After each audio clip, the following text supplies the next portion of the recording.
Dr. Micah Green, Associate Department Head of Chemical Engineering at Texas A&M. And he's a native of West Texas, studied chemical engineering at Texas Tech, an undergrad, MIT, PhD, Rice for a postdoc. So he's definitely Texas, except for MIT. Okay. He presently leads a research group at Texas A&M that focuses on nanomaterials and composites processing. All right. I know many of you must be thinking like, oh boy, a professor with slides. That's really what I wanted. But I'll try to go fast and I'll try to create several distinct points of discussion for us later because my goal here today is to help all of us figure out how to have real dialogue on climate change. This is an area that means a lot to me, and you'll see why. And I promise I only have one slide that involves my research on nanomaterials, but that one slide is really important to me too. Some quick acknowledgments. I have many colleagues who've influenced me on this front, but these three stand alone. My colleague, Catherine Hayhoe at Texas Tech is, in my opinion, the best communicator on the topic of climate science in the world. There are a few people who can speak as persuasively and winsomely as she can on this topic. My PhD advisor, Bob Armstrong, you see up here at the top right. He just retired from MIT recently after many years at the helm of the MIT Energy Initiative. Has been a wonderful leader in this area. And then my dear colleague, Mark Holtzapfel, who I see almost every day at Texas A&M, is a remarkable inventor and thinker on the front of climate change. So these are the folks who've really influenced me on all these fronts. Okay, so I'm not going to go through all the climate science because I suspect that many of y'all are familiar with that. If you want, I thought this little sign from a protest summarized it well, which is the climate is changing, it's warming, and among other changes. Yes, it's us. We humans really are the baseline cause for these changes in the climate. Yes, we really are sure. We really have checked this out. For the impacts of climate really are bad. Like this is not something we can just ignore and move on. And this fifth one is the messiest one, in my opinion. We can fix it. I'll talk about some of those possible solutions today. I'll go ahead and tell you the first four, in my opinion, are purely scientific questions. But as soon as you get into the we can fix it question, that's where it gets complicated. And that's actually what drives a lot of the confusion on this point. So this poll is 10 years old. And even before the current polarization, you can see that climate change is actually one of the biggest things that divides people from different political parties. It tends to be one of those things that causes the polarization part of our brain to really turn on. One thing that matters a lot to me is the fact that this is actually correlated with religion. You can see up here that white evangelicals are actually one of the least likely to really take climate change seriously. That's what I am, and so that's worrisome to me that even religion would become correlated with our attitudes toward climate change. There's no reason for that to be the case, but it definitely is the case. This is from the Pew Research Center. So my goals today is to talk about like how do we get in this place where climate change is a topic that is polarizing, and how can we talk about this topic in a way that doesn't polarize and instead actually advances conversation. It's going to require some real virtue, some intellectual virtue from all of us, not to villainize people who disagree with you and treat them like they're a bad person, and figure out what you have in common with them in regard to shared values. That's kind of the direction we're going. Let me tell you a little bit of my story. I would say 22 years ago, as I started grad school, I was a climate change skeptic. I thought that all the claims about climate change were really overblown. And part of that is because of my own background. I hope y'all can see this. This is a shot from my hometown of Borger, Texas. If you've never been to Borger, it is right there, up in the very tippy top of Texas in the Texas Panhandle. And the town only exists because of the oil industry. Phillips has a refinery there. And Chevron Phillips Chemical has a chemical plant there. My father worked at this refinery, and that's kind of what the town revolved around. But what really changed my mind, I'll never forget going to a talk by Lynn Orr, who at the time was at Stanford. He later went to DOE. Now he's the chair of the board at Climate Works. Lynn Orr came to MIT during my first year of grad school, and he showed data. He was talking about the climate. And I remember thinking, well, yeah, climate change, that's always in the future, isn't it? But he showed data that wasn't from the future. It was from the present. I'll never forget it. He showed this exact graph. This is a graph showing worldwide pH changes that had occurred, from neutral. And what you see is that the pH has decreased virtually everywhere, in certain places more than others. And he said, this is not off in the future. This is now. And he explained in the chemical engineering terms that I could understand that when we put CO2 in the atmosphere, a lot of that CO2, it goes into equilibrium with dissolved CO2 in the ocean. And if you have dissolved CO2 in the ocean, that also is in equilibrium with carbonic acid, which causes your pH to go down, meaning it's more acidic. And that has all kinds of horrible impacts on ocean ecosystems. What he argued is that we've been putting CO2 into the atmosphere, and the oceans have actually acted as a CO2 sink that has like actually masked the problem. We don't realize just how bad it is unless you get out your pH meter and see what it's done to the acidity of the ocean. So you can watch as CO2 goes up, seawater pH goes down, and you can mark, you can see there's the equilibrium, right? CO2 in the atmosphere and then CO2 in the ocean. So this all cashes out as acidic oceans, and this is why you get things like coral bleaching and loss of biodiversity. But the thing that hit me was that this wasn't off in the future. I said, this is now. This is now. We can go measure it right now. And so I realized that climate change is not something that doomsayers are off in the future. It's something that's already with us if you know where to look. And so that really hit me. And then I thought, what was wrong with me? Why were we arguing with this if the science is really clear? Because I think the science is clear. One thing I kind of thought through is if we lived on a planet of Vulcans, if everyone was purely logical, had no emotional component to their personality at all, then if the science is clear, then the science is clear. No more conversation to have. So the planet Vulcan wouldn't have much of discussion about this topic. But we don't live on that planet. We live on a planet where humans disagree with each other, and we're not quite sure even how to referee those disagreements. I thought this was an interesting statistic. Whenever U.S. climate news outlets would talk about climate change, they would always say, well, here we have someone who says that climate change is a problem, and here we have someone else that says it's overblown. And so it leaves the viewer, who's not a scientist, with the impression that this is kind of a 50-50 problem. 50% of people think that it's an issue and 50% don't, when that's actually not the case among the scientific community. So that's a problem. Um, and as you may have heard, when scientists say climate is an issue, there are lots of things you can say about the scientists, like, oh, you're exaggerating because you want more funding, you want people to pay attention to you and think your work is important. You're ignoring the fact that there are natural cycles. The science is too uncertain. It relies on unproven models. I don't have time to go through all these today, but there are really good answers to every one of these. There's a great website called skepticalscience.com that goes through each one of these counter arguments and shows scientifically, like how does the scientific community actually back up what it says? So I feel like the science is really there. Most people don't necessarily hear that. As you know, we can always find news sources that kind of reinforce what we already think. And so even if the science is clear, you can still find news sites and news sources that won't really challenge you. And if you use social media for your news sources, even without you choosing to, the algorithm will automatically feed you what you want. So this is already happening to all of us. If we use social media as our primary intake, we're going to be fed things that outrage us and things that already agree with us.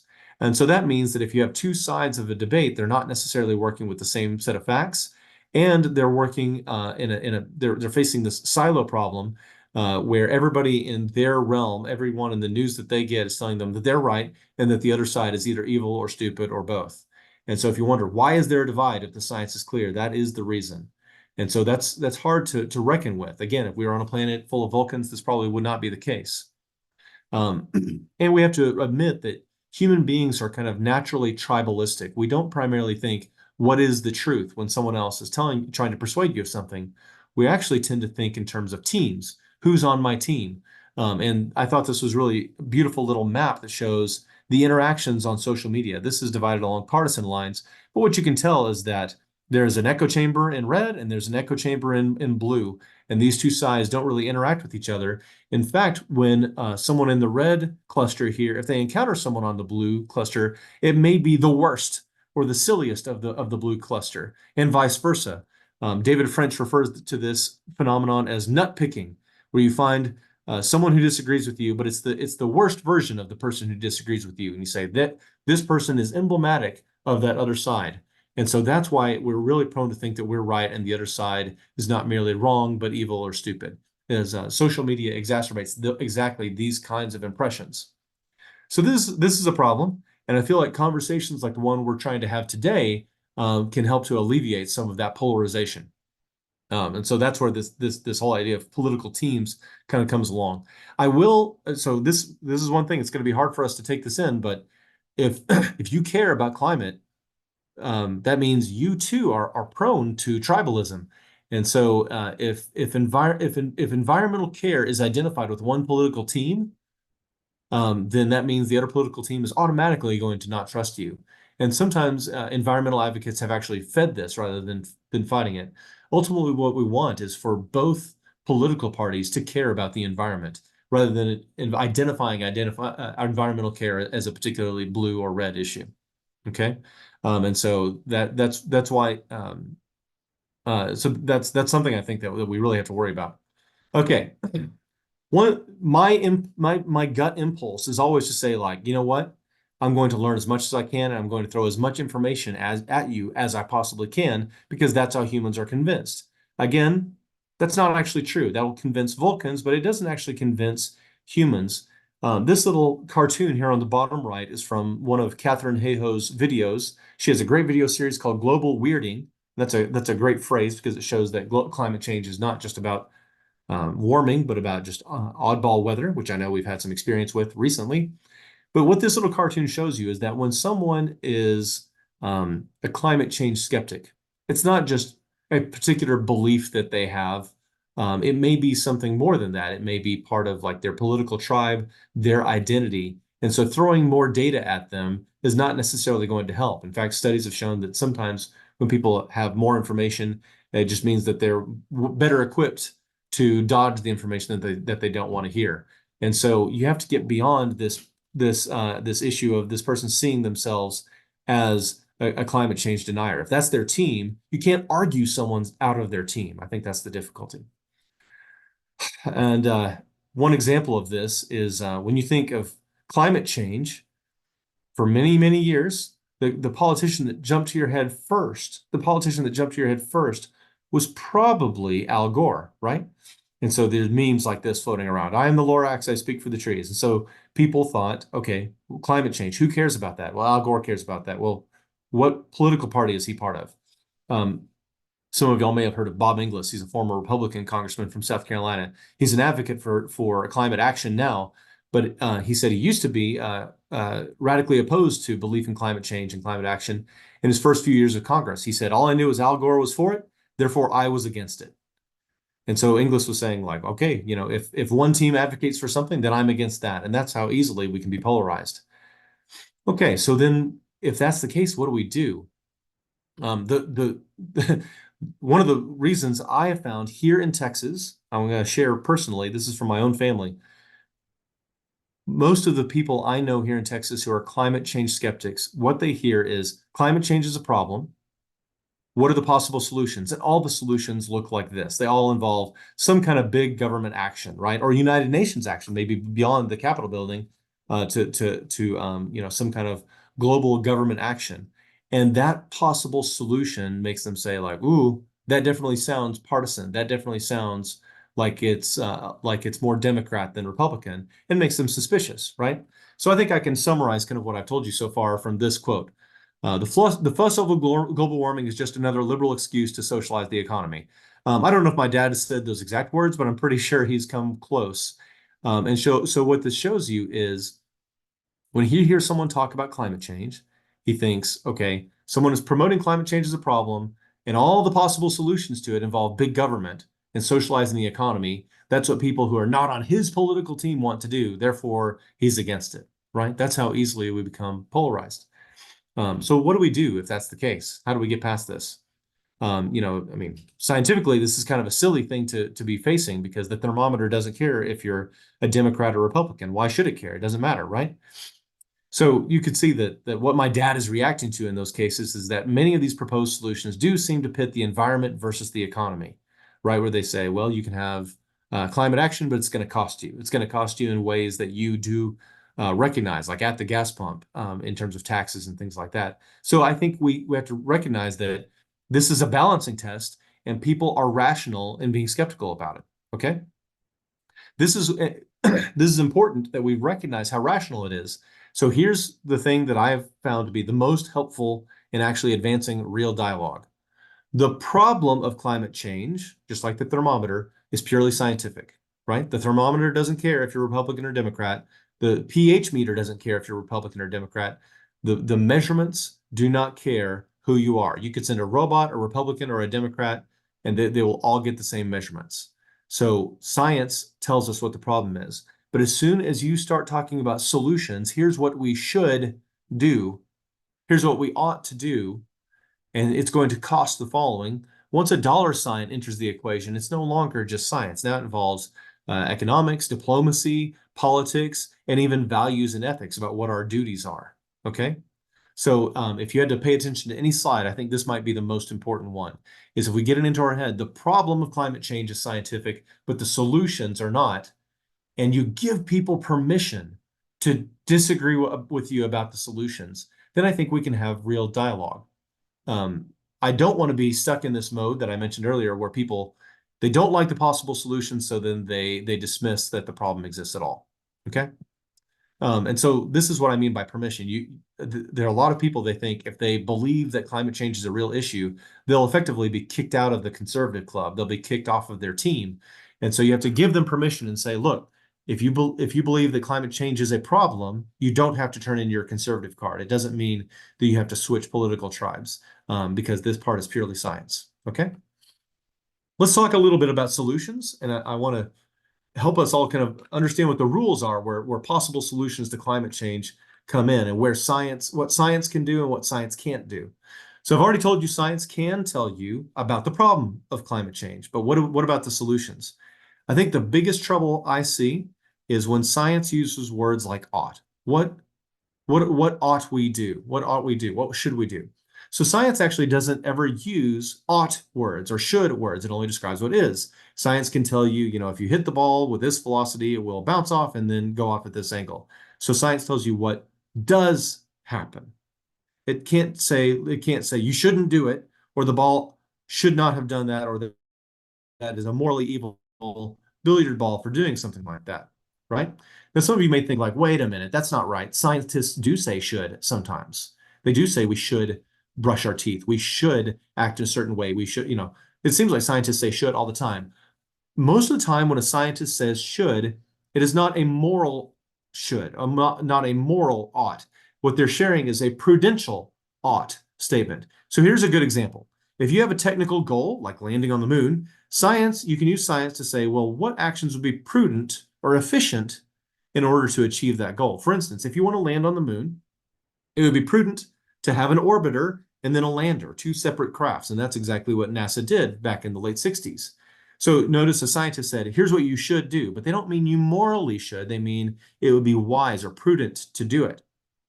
Okay, there's no moral judgment in a case like that. Morally, when we say you should care about climate, you should act to care about other people, those are moral, ethical statements, right? We could say things like, don't do that, don't touch that, don't burn that, it's wrong. It would be evil to neglect your small children. It would be evil to neglect other people. You shouldn't lie to them. You have an obligation to keep your word, or you have a duty to future generations. Everything on this screen, I cannot prove with science. You can't, because science tells you what does happen. It doesn't tell you what should happen. And so it's other realms like ethics, philosophy, and religion that are going to have to be the source of our ethical duties, right? And people can disagree about that, and you can't use science to prove it. Okay, so those of you who've watched the TV show The Bad Place or The Good Place, you may have heard quite a bit about this front. So just to summarize, you need to distinguish when we say it's prudent, you ought to do something because it would be prudent, versus you ought to do something because it's right, right? These are two different ways of thinking, and scientists are often really sloppy about this point, and it tends to drive a wedge between scientists and the broader populace. I'll give you a good example. Let's say you go to the dental hygienist, and you're feeling kind of guilty even before you walk in, and they take that horrible hook and the weird little devices that they have, and they say, oh, you ought to floss. What do they mean? What do they mean? They mean it would be prudent to floss. If you want clean teeth, if you want to be healthy, you ought to floss, dummy. But that's not the way we receive it. We always feel guilty, and we think that they're saying, you ought to floss, sinner. We think that they're saying something moral, but in reality, they're saying something prudent. And the dental hygienist is well within their right to tell you it would be prudent, if you want to be healthy, to floss. But they're not trying to pass moral judgment on you, and they actually can't, because that's not scientific. On the climate change side, you could see how this distinction looms large. If if we say you have a duty to care about the rest of the world, that is moral. But if we just say it would be prudent to take a certain climate action in regard to solving climate change because we have a shared goal, that's prudent. So we need to make sure we know which one we mean. And the reality is that like we can't rely on science for moral ought. We can only rely on it for the second one. And that second one also relies on us having a shared goal with the people around us. So this is how we can actually have good conversations about what we mean when we say, here's what we ought to do, or here's what policy we ought to follow. So let's have y'all play along. Let's see if you can tell which of these statements are scientific and which ones are not. Okay, current models predict a temperature rise of 4 degrees C by 2100. That is purely science, right? That's hard science. That's what the science says will happen, right? That's what all the models say. Okay, we have an obligation to future generations, so we should adopt sustainable sources of energy. Which one is this? This idea of an obligation or a duty to future generations, that tends to be moral language. So that's actually moral, saying you have a duty to do what's right for future generations. Now, look at this one. If we want to incentivize the development of renewable energy technology, we should levy a carbon tax or a cap on emissions. Notice that it relies on a shared goal. Like if we want to incentivize something, here's the most prudent way to do it. This is actually a prudential ought, and it doesn't exactly come from science. It relies on soft sciences like sociology or economics, right? So whenever you have to rely on sciences that involve humans, you have to make sure that what you say is much more tentative because it's harder to prove those things and harder to be certain about them in the future. Okay? So I hope this distinction is helpful in terms of how we talk to each other about climate change. You can also imagine that when we start saying we ought to pass this law, we ought to have a certain policy, now it's really messy because now you're talking about the government, right? Because what is government? It is force. And so, as you may know, some of y'all here, let's see if y'all know this character. Who is this? Y'all know this guy? This is the character Ron Swanson from Parks and Rec, and he is a libertarian, and he thinks that basically everything the government does is a waste of taxpayer money, and in many cases is the use of force against a populace that didn't consent to it. So he would be very dodgy on giving the government any moral force to act, to tell him what he can and cannot do. So when we argue about policy, I want you to keep the Ron Swansons of the world in mind. Also note that Ron is a smart person, right? This is not a dumb person. This is his philosophy that he has a very limited view of what government has the right to do, right? You also have to note that the government has multiple competing goals, obligations, and limitations, not least of which pops up when it involves other countries. Okay. So summary thus far, well, I want y'all to distinguish the climate change issue, the problem, which is purely science, versus the solution, which involves ethics, economics, diplomacy, politics, things like that. And we should have the freedom to disagree with each other on the solution, right? The problem is pretty hard science. There's not much room for disagreement. Whereas solutions, we need to give people room to disagree and say, okay, I understand where you're coming from. And it's reasonable. So this actually, to me, is the biggest irony. If you want to convince someone that climate change is a big deal and that we should act, in order to convince them that you're right, you have to also agree with them that their current position is rational. If you tell them you're irrational for not listening to me, it will cause them to shut down.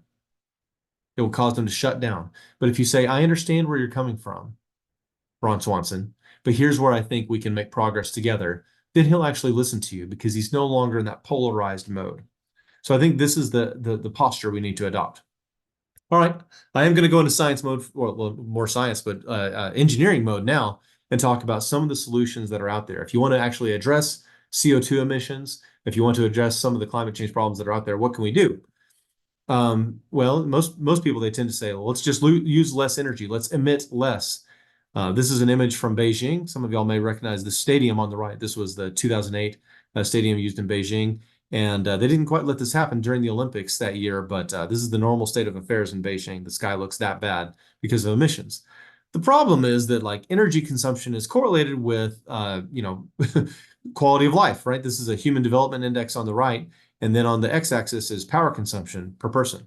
And so what you see is that as you go up in power consumption per person, life starts to get better and better and better and better. Now you can also tell, like, Germany and the United States are pretty similar in terms of human development index, even though we use a lot more energy per person than Germany does. So we could be more efficient. We could be more like Germany.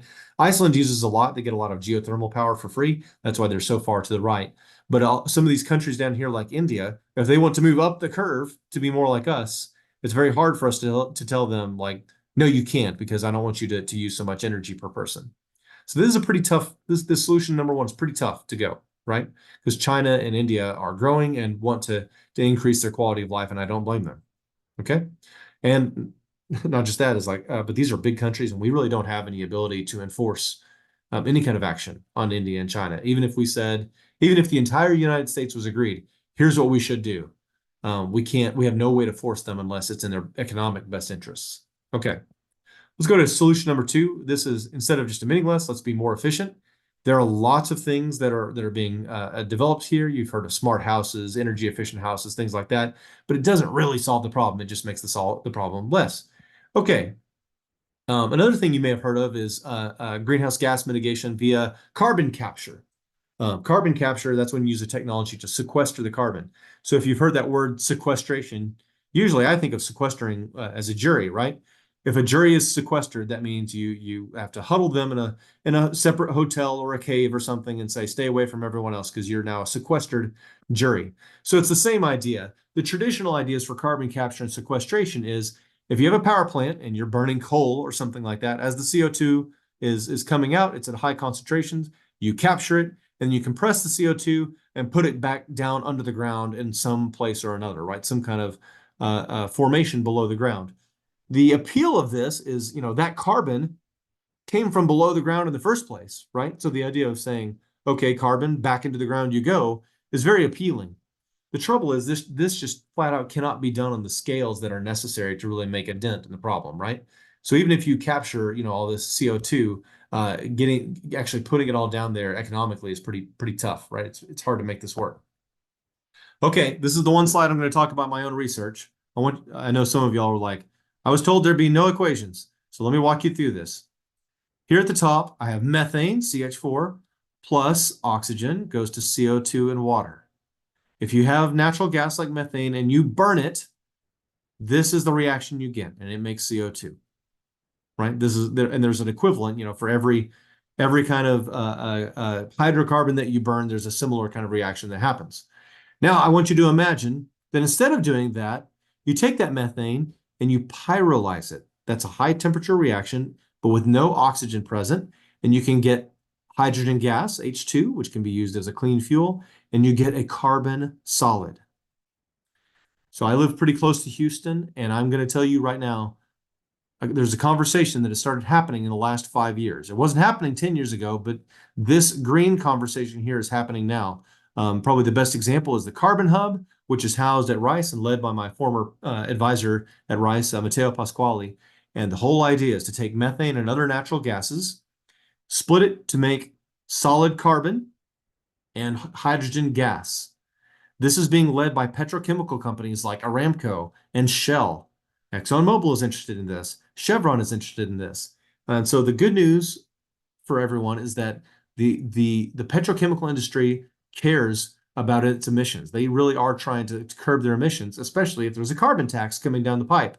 So the idea of saying, well, I don't want to emit methane, that would be really bad. I don't want to burn it. So can I take that methane, turn it into a clean hydrogen, and then some kind of solid carbon? That would be really great, especially if the solid carbon is valuable. I work on carbon nanomaterials, and so if you can make carbon nanotubes or graphene, things that have a lot of value in the electronics or energy storage space, or even as a filler for concrete, then that means you're actually this whole process is actually carbon negative rather than emitting carbon. So this is where the research is happening right now. I'll tell you that. Solution number 4 is geoengineering. Geoengineering is anytime that humans, do something like trying to put iron fertilization in the sea or putting aerosols in the atmosphere to try to lessen, the impact of global warming, lessen the impact of climate change. Most people get real nervous about this, especially when you talk about shooting stuff in the atmosphere, and rightly so. The trouble, of course, is that by emitting so much CO2, we kind of are geoengineering already. And so there's lots of different discussions about geoengineering. How do we undo what we've done? Pumping CO2 in the deep sea, et cetera. This gets diplomatically difficult if one country is doing something that, some kind of geoengineering that may affect a neighboring country. Then it gets a little dicey. I'm very open to this, but I think it's going to be it's going to be difficult to actually make it happen. So we'll see. Number 5, this is the last one. When you think about new energy, like where do I get energy from? There has to be an energy source, meaning like you can't mine hydrogen, right? You can't just use hydrogen as a source. That means that there has to be a source of energy, and that can be solar, wind, geothermal, etc. But it has to come from somewhere. And then on top of that, we have to worry about energy storage. So as you know, the sun doesn't always shine and the wind doesn't always blow. So it's not just that we have to have a source of energy, but we may also need to be able to store it. That basically means batteries. Some of that is vehicle type batteries. That means that it's energy that has to travel. And so it matters not just how much energy you can store, but how much energy you can store per mass. And then sometimes that energy storage doesn't have to travel, where you're storing it, at grid level. And there's been a lot of research in that area where people make, huge batteries that can store enough energy that they could run an entire city off of it, even if the grid went, even if all the energy sources went down. So this is where engineers are spending a lot of their time. Okay, I deleted a lot of slides here, but for the grid, I want y'all to distinguish energy for the grid versus energy for vehicles. We mentioned solar that can be photovoltaic or thermal, wind, nuclear, etc.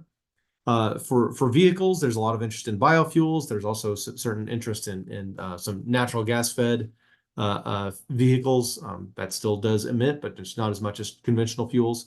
And then storage, I mentioned batteries for the grid. These can be as heavy as you want, as opposed to batteries in vehicles. That in those cases, it really matters how heavy it is.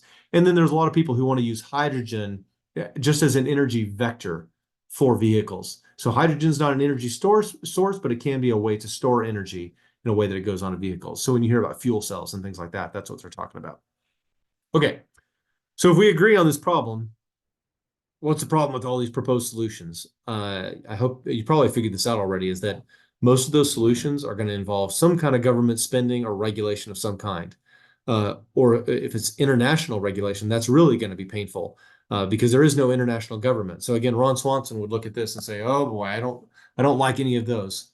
So I'll end with this. My recommended approach is to reach out to others and talk about what your shared values and goals are, and how climate action helps everybody achieve those goals. Let's talk about the free market. Here's a good example. The free market says the government's not going to take care of you. Everybody be just responsible for yourself. But there are some things that are common. Those of you who've worked in an office, you know that the office refrigerator gets really gross, and it's in no one's particular interest to keep it clean because it doesn't belong to any one person. This is called the tragedy of the commons. Anything that's in the commons just doesn't get cared for because no one does it. So pollution is a tragedy of the commons, right? It affects everyone, but it's in no one's particular interest to fix it. So the free market solution to pollution is to tax it. Whoever is the polluter should bear the cost, because if they don't, then everybody is effectively bearing the cost and subsidizing the polluter. So Milton Friedman, economists like that, this is what they promote. This is Bob Inglis, the Republican congressman I mentioned earlier. This is the approach he has advocated: is we have to use taxes on polluters, otherwise we're subsidizing the pollution. And that's actually something that even the Ron Swansons can agree to, is that if there is some externality, some common cost that's borne by everyone, we should tax the person who did it in order to make them bear the cost rather than everyone, right? The big oil giants are already asking for a carbon tax. They know it's coming down the pipe. They just want to know what it is so they can work it into their economic calculations, okay? So that's how, if you want to make these things economically viable, we have to get past the scientific problem. So we agree the problem is a big one and it's important. Using incentivizing using taxes, you load all those hidden costs into the system, because if you don't, you're effectively subsidizing it. In the meantime, the government needs to invest in basic science for alternative energy.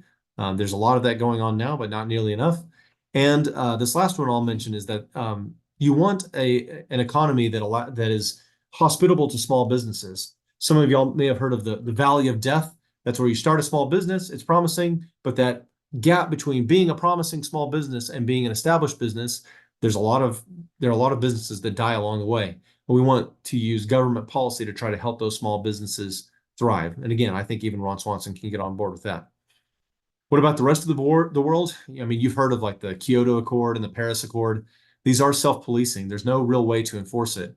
So I think if we're going to actually have clean energy in a place like India or China, it's going to have to happen through technology development that's, efficient enough that it's economically advantageous.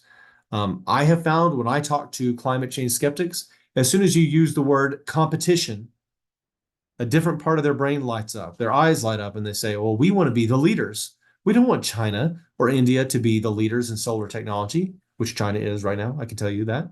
The United States traditionally is the technology leader worldwide, and we'd like to keep it that way. So if you're talking to your congressman about why do we want to invest in clean energy, this idea that we want to stay ahead of the rest of the world, if we're able to develop that technology, they'll follow us. I think that's something that people from across the political spectrum can agree on. One other thing that I found that's really helpful is this idea that we have a duty to future generations actually does transcend partisan divides. Almost everyone believes in the idea that we have a duty to future generations. I mean, it's right there in the preamble to the Constitution. It says for ourselves and our posterity, right? That's future generations. I come from a pretty conservative background. Conservatives, as a general rule, are not big fans of the national debt. We hate the national debt. Why? The national debt effectively says, well, I'm going to borrow money now, and then later, much later, maybe after I've died, my grandchildren will pay the bill. And the grandchildren can say, like, why am I paying for something that I didn't have a vote on, right? And ultimately, climate, right? They're being taxed without being represented. Climate is kind of the same way. Like the things that we do now are going to affect our grandchildren. We really do have a duty to set them up for success and not for failure. We don't want to spend a climate credit card and act like they're going to be the ones to pay it off, right? So when you see these kind of numbers that a 4 degree, if there really is a worldwide increase in temperature by 4 degrees Celsius, the impacts on our grandchildren from disease, from air pollution, from famine, from flooding, things like this.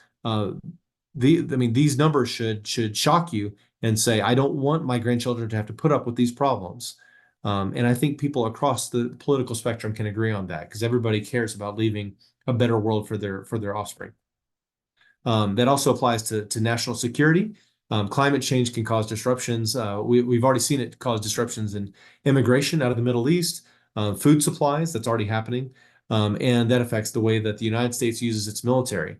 I deleted several slides here, but just to give you some numbers, fuel convoys in the Middle East over the last few years, there's some statistic that like for every 24 fuel convoys related to the American military, an American soldier dies.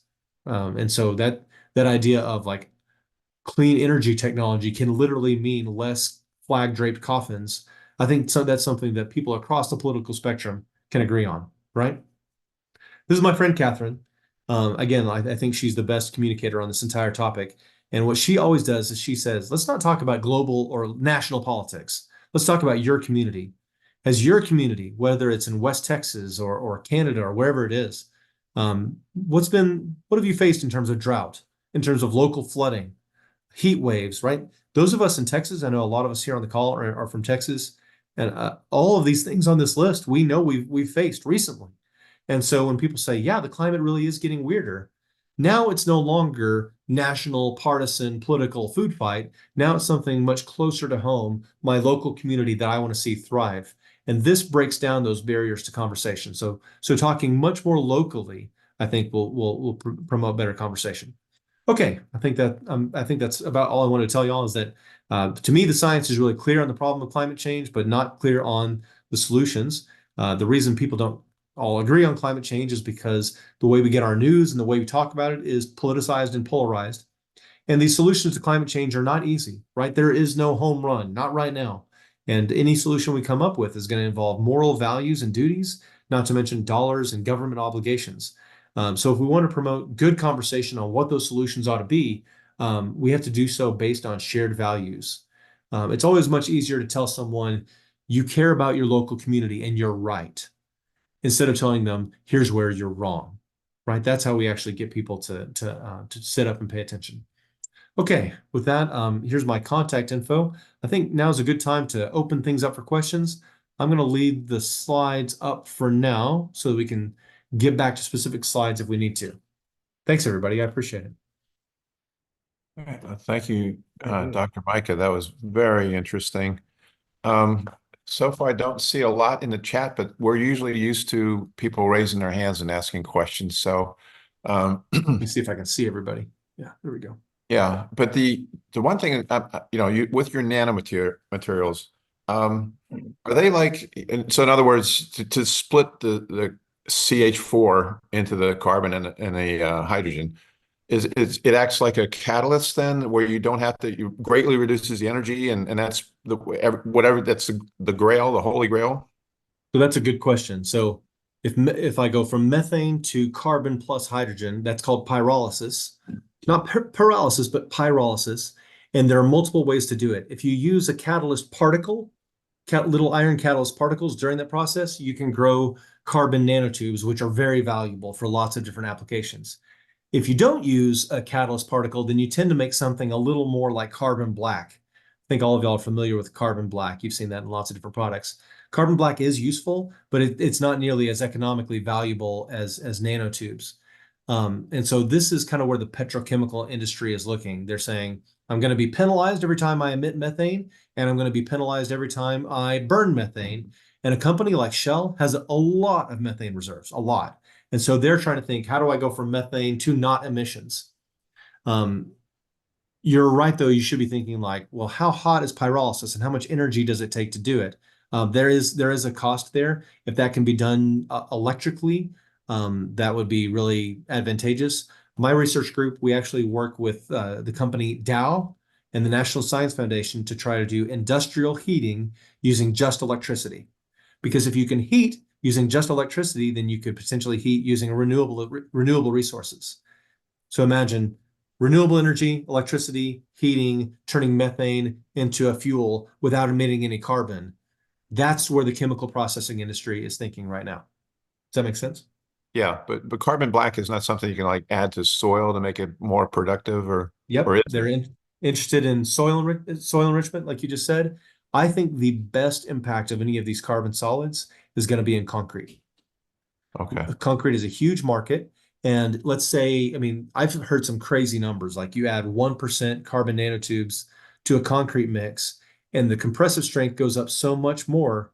It goes up so much that you can actually decrease the amount of concrete you need by 30%. Hmm. Concrete is one of the worst emitters Mhm. in our entire economy because it's not just the energy that goes into making the concrete, but when you make concrete, it goes from calcium carbonate, CaCO3, to CaO, and it liberates CO2. CO2 is emitted. So concrete is a horrible emitter. So that means when you start saying, hey, 30% less concrete, that's a massive impact. So that's what we're aiming at. Okay, great. Larry, I Uh, see your yeah, hands up. Larry. Yeah, hey, thanks. Great presentation. I was going to ask about pyrolysis, but you've kind of explained that. That's great.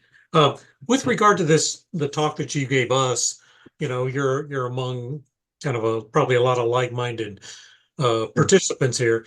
So I'm kind of curious, how how many times do you think you've done this type of presentation to other audiences that have kind of leaned maybe more the example of your father, uh, and have they been successful in helping bring the conversation around? And any pointers for how we could do, if that's the case, how could we help do that more and better?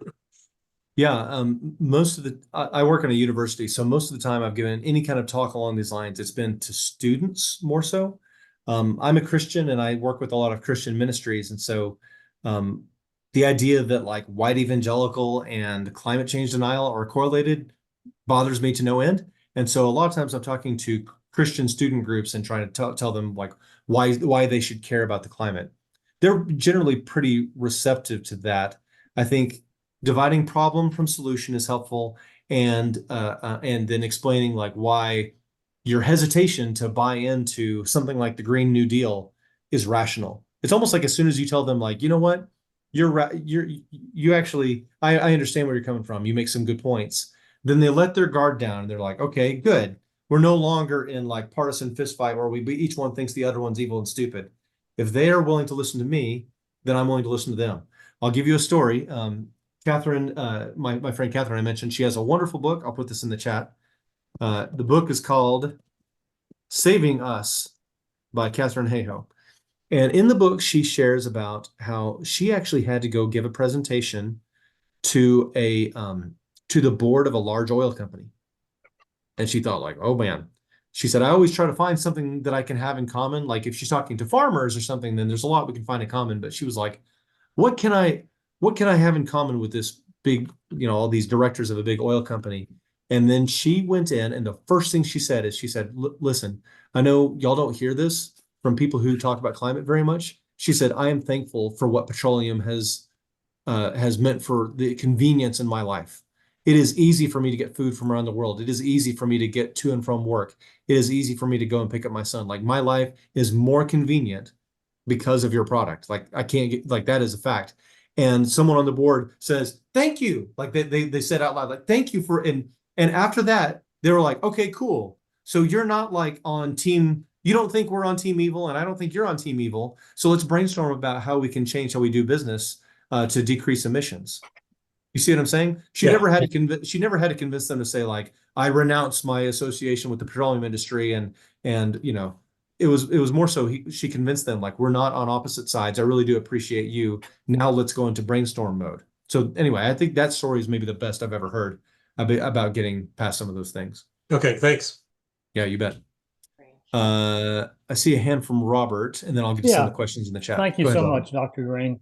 So just a question, kind of related here. So we're getting into the summertime, and we've got 2 or 3 high school students who will be spending some time internship, if you will.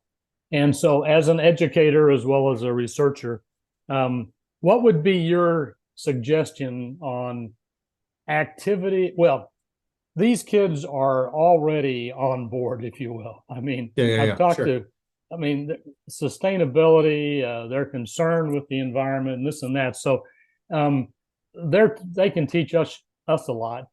My question for you is, what would you suggest we have them do? Is they are interested in what they can learn from us, but we're also want them to feel like they're making contributions. So just wondered if you had anything in general besides the outreach things that we'll suggest to them. I can tell you what jumped to my mind when you asked this question is, I think it would be valuable to have these students try to figure out, try to identify some areas where there are inherent trade-offs in climate action. I'll give you 2 examples.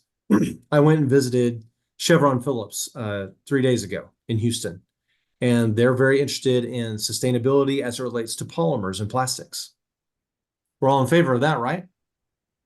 If you care about recycling, if you care about sustainability when it comes to plastics use, there's going to be a CO2 emissions cost to pay. And I realized, I was like, I don't think I've ever heard anyone like admit that and just say that out loud. So figuring out like, where are the trade-offs and how do we actually figure out like, where are the bigger impacts? That's a thorny problem, the kind of thing that a bright high school student or college student should want to sink their teeth into. Maybe a famous example. Do y'all remember a few years ago when Volkswagen got themselves in all kinds of trouble because they were cheating on their they'd actually put like a cheater into the device that like tests emissions.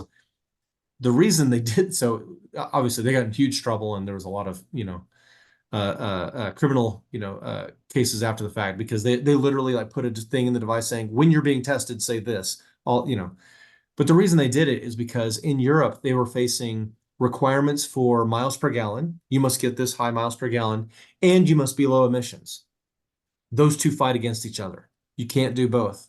And so the people at Volkswagen were like, I guess we'll cheat because we can't hit both those metrics at the same time. So figuring out where these trade-offs are, I think is really fascinating because sometimes we don't recognize what a thorny problem those kind of things are. That's where the actual technology has to come in, like getting us out of those modes. Maybe one last one I mentioned a moment ago. I mentioned that like, hey, if we pyrolyze methane, then that's less methane emissions, less CO2 emissions, unless you take into account the energy it takes to pyrolyze it. Oh no, right? So figuring out what those trade-offs are and how you can break the trade-off. For me, breaking that trade-off has to come from electrifying heating. I may, if we get time, it's a second, I'm going to show y'all. I think I could do this. This is being recorded. Oh, it's okay. I may show y'all some results that we submitted to a journal 2 days ago here from A&M about electrifying process heating in big catalytic reactors. Okay, I'm going to go to the chat. Laura asks if we can get a copy of the slides. I'm happy to provide those. Mark asks, who are the scientists who disagree with climate change happening from man-made behavior? There's not a ton of them. I think I actually don't know. There's not a ton of them. I haven't heard great arguments. I mean, the truth is that like, Lord Kelvin addressed a lot of this stuff. Like the idea that like CO2 is a greenhouse gas. I mean, that stuff has been known since the 1800s. I think most of the fuss within academia has been in like, what models are you using? Are you sure that model is really good? Blah, blah, blah, things like that. I don't know. I'd have to look more into it. Laura also asks, is this a viable and cost-effective solution now? I'm not sure which part of the talk we were talking about, but like, I don't think there are solutions that are like ready to go right now. There's not like a home run solution that we should all be implementing across the board right now. I don't think. The question of like, well, when do we start and how do we incentivize development? That's a policy question. I think electrifying heating in a place like a refinery, I think that should be happening now. The really hard part, honestly, Laura, when you say something like cost effective, the biggest problem is capital costs. So like if someone, I don't know, like if someone builds a bunch of a wind farm out in West Texas, they're putting a lot of money into it and expecting that it will pay itself off over the next 10 years. But you actually don't know what the next 10 years holds in terms of the cost of energy. And so those difficulties of like, oh man, is it really worth it for me to put in these capital costs when I don't know the future? I think that's the hardest part by far. There was that really bit the entire U.S. economy. Maybe 15 years ago, we had this huge boom in natural gas production, and we had just finished putting in a natural gas import facility on the Texas Gulf Coast. And so, that facility effectively had to be like turned around to become an export facility. But the only companies that were able to survive that moment were big companies that could like invest. And then if something goes wrong, they're able to survive it. Because a little company who invests, if something goes wrong, they die. So that difficulty of like, oh, I have to put a bunch of capital costs in, I hope it pans out. That risk makes it really hard for a lot of these new technologies to come down the line. Okay, I see a question from Wakar Qureshi. Yes, you said that very well, Wakar. And by the way, I'm also course 10 PhD from Oh, nice. so Very good. Course 10 is MIT code for chemical engineering. Yes. Yeah, great presentation. Thanks very much. Just like to get your reaction to basically a couple of thoughts. I'm sure you've thought about this a lot. It seems to me that one of the problems we have is that even though there are, some of these are clearly scientific problems and they're scientifically proven, however, vast numbers of people are not able to understand the science, right? And so then it's a matter of trust, and they don't have trust. And so, okay, so right now we can now begin to see all this climate change, yet there's still vast numbers of people that will find all kinds of reasons for why it's not climate change, changing the weather, it's other things. And then when we start talking about, well, if the temperature is going to be 2.7 degrees or 3 degrees or 4 degrees, this is what it's going to look like, that's even worse, because now you're trying to say, well, trust me, this is what it's going to look like. And so this is why we should care about it. And then you can get into the more moral questions that you were talking about. So I think we still have a scientific problem. Oh, in terms of convincing people. Yeah, In terms of I convincing agree. Actually, I think this is far more true now than it even was 5 years ago. And it's because of COVID and the broader issue of just trust in institutions is at an all-time low. There's a book, I'm going to type this into the chat.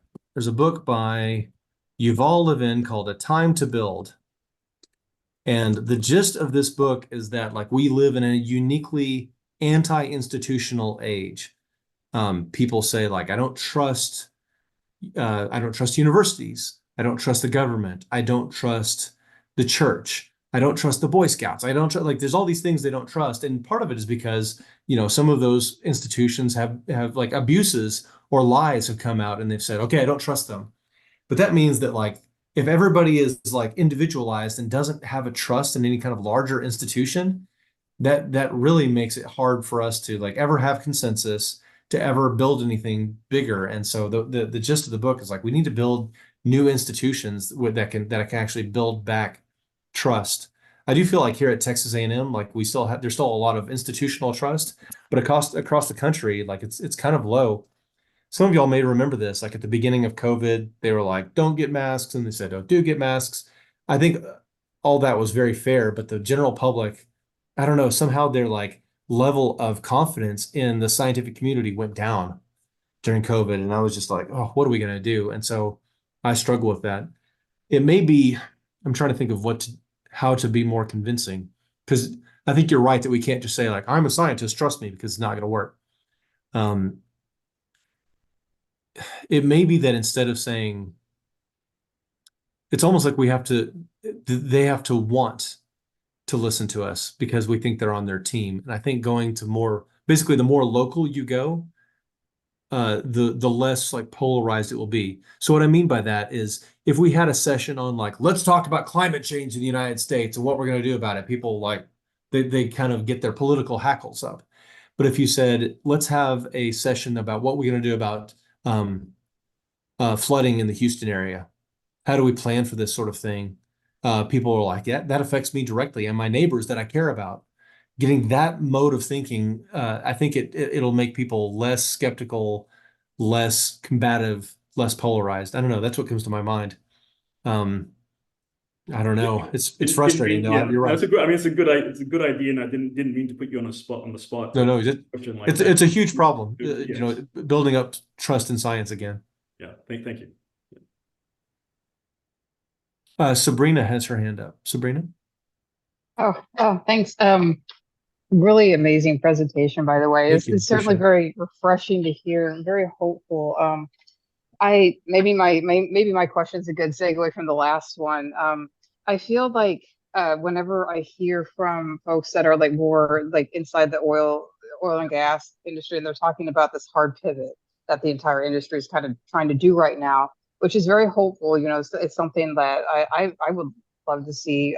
But then I feel like there's this discrepancy that you hear with the broader picture, or like the leaders of like the oil and gas industry, like making statements like peak oil isn't going to happen till 80 years from now, kind of thing, and just stuff like that, and like we're just ramping up kind of attitude. And I was wondering if like you had any thoughts on like how to approach just the whole how to think about the whole situation. And Yeah. Peak oil is a thorny subject because there have been a lot of predictions and they've been wrong. Goodness. I guess what I can tell you is the oil industry in the United States expects a carbon tax. It may not happen in the next 4 years. It's gonna happen. And they're trying to like be ready for that. And in terms of like how close to peak oil are we, the easiest way to kind of get a gauge on it is like how hard are they willing to fight for the oil? So if you hear the term shale oil, I mean that's like getting oil out of an oil Slurpee, right? It's really difficult, right? That's that shale sandy stuff like in Canada. It's really rough. And so if you hear them trying to get that kind of oil, then you know that they're having difficulties. So that's one way to gauge like how close are we, how desperate are they. Some of this stuff is affected by prices, et cetera. Even if we move to a completely renewable economy, we still need oil because that's where a lot of the carbon in the plastic and this computer came from oil originally, right? So oil is a part of the economy one way or another. But I think, if things are going to pivot down and we're going to move away from taking the different components of oil and burning it, then yeah, it's going to be a major downturn for that economy. I've experienced this in a kind of a new way in the last few years, and that's by traveling to the Middle East. Think about countries like Qatar, the UAE, Saudi Arabia. If the oil spigots turn off, those places are in big trouble. And I will tell you right now, they know it. They are scared. Like every one of those countries is like, what if there's a massive downturn in the price of oil? What if there's a massive breakthrough in alternative technologies and the price of oil goes down? Like it's going to impact them big time. And a lot of these weird little pet projects, like building the tallest, tower in the world, that sort of thing. Like, I don't know. Behind the scenes, they're definitely worried and are trying to figure out how do we change our economy to where it can survive that. Those folks are not acting like 80 years, that's for sure. They're acting like we need to have a good plan for 20 years. Well, Dr. Green, I think you can tell this was very well received. I appreciate it. Thanks. No, thank you. No, we really. Sorry, Laura asked a good question. Oh, Laura yeah. asked, what is peak oil? When you talk about like worldwide oil production, it goes, it looks like the stock market. It goes up, it goes down, but at some point in some point in human history, there's going to be a year, and that year is the year that we hit the absolute highest oil production, and then it'll never get that high ever again. Oil is a finite resource. As we run out of it, companies try to work harder and go to more inconvenient, annoying places to get it. This is affected by, the population and by growth and things like that. But the question of like, when will peak oil happen is very thorny. And many people have made predictions that have turned out to be wrong about peak oil. So I really hesitate to say like, because it's all contingent on, realities under the ground that we don't know about. So, and, technologies that we don't know about. Well, I can tell. Oh, go ahead. Well, I mean, I have to comment. I would say that peak oil is going to be based upon demand and not supply. Yeah. So I don't know if you have a reaction to that. Well, supply and demand, I guess what I'll say is like the price that the oil companies are willing to pay is dependent on where the oil is. So like some oil is a lot easier to get a hold of than others. It's hard to predict because like in 2002, nobody knew that the US was going to become such a huge natural gas producer. If you wonder like why has the coal industry suffered so much in the United States, it's not because of regulations. It's not because of anything except US natural gas production. That was because of like improvements in technology. Fracking technology and things like that allowed us to get natural gas that previously we couldn't. We didn't even know we could get to it. And so we don't know so the technology, how good the technology is and how painful it is to get the natural gas or the oil out is going to factor in as well. So, yeah. Just a little historical note. I went to college in the 70s and I was basically a geology minor. And there's a famous paper by M.K. Hubbard back then that predicted the peak was happening basically in the 70s. Well, then offshore oil came in, technology improved. Then you got fracking, technology improvements. So that's a moving target because there's so many things that can happen. But yeah, that was a required reading when I was in school. And it was, then we had the, oil embargo and everything else. And so we were going to, we were at the end.